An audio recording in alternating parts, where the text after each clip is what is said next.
में चल रही है। नीतीश कुमार की अगुवाई में हम फिर एक आग्रह करेंगे, हमें बैठना नहीं है, हमें जाना गांव-गांव में है। और जो लोग प्रलोभन दे रहे हैं कि पिछड़ा कम कोटा बढ़ाएंगे, आखिर राहुल गांधी बता में 50 साल शासन में रहे जाकर, आखिर क्या कारण है?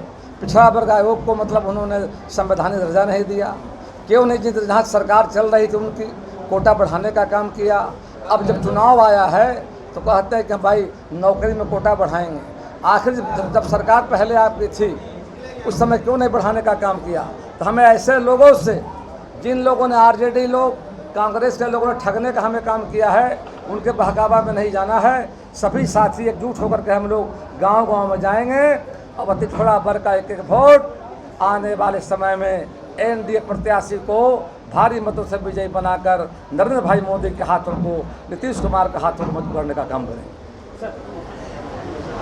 आज हम सबों के प्रणेता, आदर्श, जिन्होंने जनसंघ पार्टी का स्थापना पंडित दीनदयाल उपाध्याय जी ने की थी, वो हमारे प्रणेता हैं, आदर्श हैं और उनकी हम जयंती मना रहे हैं। देश के कोने कोने में पंडित दीनदयाल उपाध्याय याद किए जा रहे हैं जाकर के। आज पिछड़ा प्रकोष्ठ हमारे युवा नेता प्रमोद जी के अगुवाई में, शिवपूजन जी के ज्वाइंट और हमारे भाई बैठे हुए बगल में हमारे सुबोध तुघा जी हैं, हमारे भानु प्रताप, तमाम जो पदाधिकारी बैठे हुए हैं और प्रदेश के नेता हमारे मनोज शर्मा भाई, ये सबों को उपस्थिति में हम सब पंडित दीनदयाल उपाध्याय जी को याद कर रहे हैं। आज पंडित दीनदयाल उपाध्याय जी का सपना था समाज के अंतिम पावदान पर बैठे लोगों को समाज के राष्ट्र के मुख्य धारा में जोड़ना। आज़ादी के बाद सरकार कांग्रेस की बनी, कांग्रेस देश का विकास करने में विफल हो रही थी, कांग्रेस की वजह से देश का बंटवारा हुआ और तब हमारे नेताओं को लगा कि एक मजबूत विपक्ष होना चाहिए। हमारे नेताओं ने डॉक्टर श्यामा प्रसाद मुखर्जी और पंडित दीनदयाल उपाध्याय की अगुवाई में जनसंघ पार्टी की स्थापना हुई जाकर। कल का जनसंघ, दीपक छाप, आज नरेंद्र भाई मोदी की अगुवाई में, जेपी नड्डा की अगुवाई में, अमित शाह जी हो, राजनाथ सिंह हो, नितिन गडकरी जैसे नेताओं की अगुवाई में आज भारतीय जनता पार्टी का विस्तार हो रहा है। आज भारतीय जनता पार्टी दुनिया की बड़ी पार्टी बन गई जाकर। 18 करोड़ मेंबर हमारे, केंद्र में हमारी सरकार है और माननीय मोदी जी का जो पंडित दीनदयाल उपाध्याय सपना था, सपनों को भारत बनाने का, सबका साथ, सबका विकास, सबका विश्वास, सबके प्रयास के रास्ते पर देश को आज आगे ले जाने का काम कर रहे हैं। ऐसे नेता के चरणों में हम पंडित दीनदयाल जी को श्रद्धा का समर्पित कर रहे हैं। हम लोगों ने है और आगे कार्यक्रम चलेगी।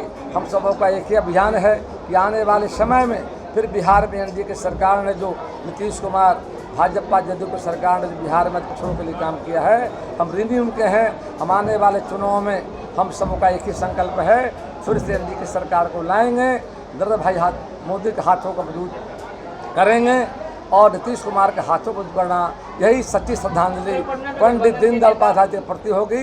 और हम यह आह्वान किया लोगों को। पटना में कल गठबंधन के नेता राहुल गांधी भी आए थे, संकल्प कार्यक्रम किया गया था, कार्यक्रम किया गया। अब चुनाव आया तक पिछड़ा को याद आ रहा है कांग्रेस के लोगों को। 50 साल तक राज्य रहा कांग्रेस का, पिछड़ा वर्ग आयोग को संवैधानिक दर्जा देने का काम 30 वर्षों तक दिल्ली में फाइलों में केंद्रीय सचिवालय में धूल फाक रहा था। नरेंद्र मोदी जी की सरकार आई तो हमारी सरकार ने पिछड़ा वर्ग आयोग को संवैधानिक दर्जा देने का काम किया। हम बिहार में सरकार में जब आए, पिछड़ों को हम पंचायती राज में आरक्षण देने का काम किया, महिलाओं को 50% दिया जा करके है। आगे भी हमने प्रस्ताव बढ़ाया जा करके है। मामला माननीय उच्चतम न्यायालय में है, हम फैसले का इंतजार कर रहे हैं। तो जब मौका मिला था राहुल गांधी जी लालू यादव को, पिछड़ों को भूल गए थे, तो बिहार की जनता उनके बहकावे में आने वाली नहीं है। बिहार की जनता नरेंद्र मोदी, नीतीश कुमार के साथ खड़ी है। आने वाले चुनाव में 225 बार का जो हमारा लक्ष्य है उसको हम सब मिलकर पूरा करेंगे। हमने अपील किया, आह्वान किया है पिछड़ा भाई के नेताओं को, साथियों को बैठना नहीं है। आने वाले चुनाव में ऐसे ठगों लोगों से जो संविधान कहते हैं खतरे में है, संविधान खत्म हो जाएगा, आरक्षण खत्म हो जाएगा, लोकतंत्र खत्म हो जाएगा।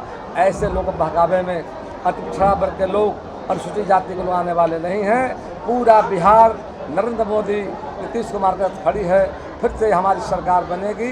ये झूठ बोलने वाले जो नेता हैं, जो इस तरह से वादा कर रहे हैं तो मौका मिला तो काम किए नहीं, अब सत्ता में जब नहीं है तो भावना नारा दे करके लोगों को ठगने का काम कर रहे हैं। हमारे लोग झांसे में आने वाली नहीं है। हमारे लोग पूरा बिहार का पिछड़ा खड़ा है नरेंद्र मोदी, नीतीश कुमार, प्रेम कुमार, प्रमोद के साथ, भानु प्रताप, सुमोद के साथ खड़ा है, शत्रुघ्न के साथ खड़ा है, कहीं उधर जाने वाला नहीं है।